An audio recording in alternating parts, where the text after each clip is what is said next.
সুস্থ হওয়ার জন্য এসে আরো অসুস্থ হয়ে পড়ে। দুটো ইনজেকশন মারতে হবে, একটা ইনজেকশনের দাম 600 টাকা করে। এগুলো মানে বাহির থেকে কিনে আনতেছি।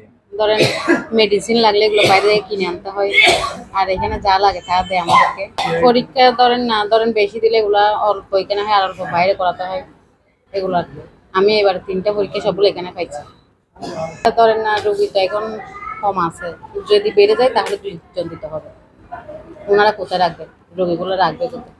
আমার 21 মাস বয়স মেয়ের। কালকে আসছি তখন এখানে সিট ছিল না, ফ্লোরে ছিলাম। কালকে থেকে এখন পর্যন্ত ফ্লোরে আছি। এই একটু আগে 2 মিনিট হয়েছে আমি সিট পেয়েছি, মেয়েকে ছেড়ে দিলাম। আসলে আমাদের সদর রাঙামাটি জেলা হিসেবে এই হসপিটালটা এখানে আরও সুব্যবস্থা থাকা দরকার। কারণ রুগী কখন কীরকম হয় বলা যায় না। এখানে আমরা ফ্লোরে আছি, ফ্লোরে কোনো সুব্যবস্থা নেই। বিভিন্ন পোকামাকড়, পিঁপড়া, মশা, অনেক কিছু কামড়টার মধ্যে এখানে সুস্থ হওয়ার জন্য এসে আরও অসুস্থ হয়ে পড়ে। আর আমাদের যেই নতুন সদর হসপিটালটা, এটা তো আসলে অনেক বছর ধরে হচ্ছে, হতেই আসছে, কিন্তু এটা আরও আগে হওয়া দরকার।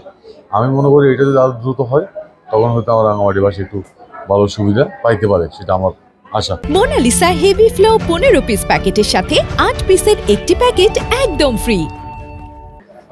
আমাকে যদি 3 রকমের ওষুধ যদি দেওয়া হয় ডাক্তার, ওখানে আমি দেখা যাচ্ছে যে একটা পাচ্ছি, বাকি 3টা পাচ্ছি না, বা 2টা বাইরে 5টা পাচ্ছি না, এরকম। আর পরীক্ষা নিরীক্ষা দেখা যাচ্ছে যে নর্মালি সাধারণ যেসব পরীক্ষাগুলো তার মধ্যে দেখা যাচ্ছে 1-2টা পাচ্ছি, বাকিগুলো আমার ল্যাব থেকে করানো হচ্ছে বা বিভিন্ন প্রাইভেট থেকে করানো হচ্ছে। সরকারি হসপিটাল যেগুলো আছে একটু স্লো কাজ করে, মানে ডাক্তার কম আছে। এখানে তো ওষুধ বিনামূল্যে দেয় না, বাইরে থেকে আনতে হয়। এখানে হসপিটালে অনেক দোকান আছে, ওখান থেকে কিনে আনতে হয়। এরা লিস্ট দেয় কোনটা কী লাগবে, আমরা ওই লিস্ট নিয়ে দোকানে কিনে নিয়ে আসছি। গত 2 দিন আসার পরে ইমার্জেন্সিতে আনছিলাম। ইমার্জেন্সিতে মানে হার্টের রোগী, তো ওখানে ওই ইনজেকশন করার পরে রাত্রে আসলাম। এখানে আসার পরে মানে ডাক্তার বলতেছে এই রোগী এখানে রাখা যাবে না, চট্টগ্রাম নিয়ে যাবে।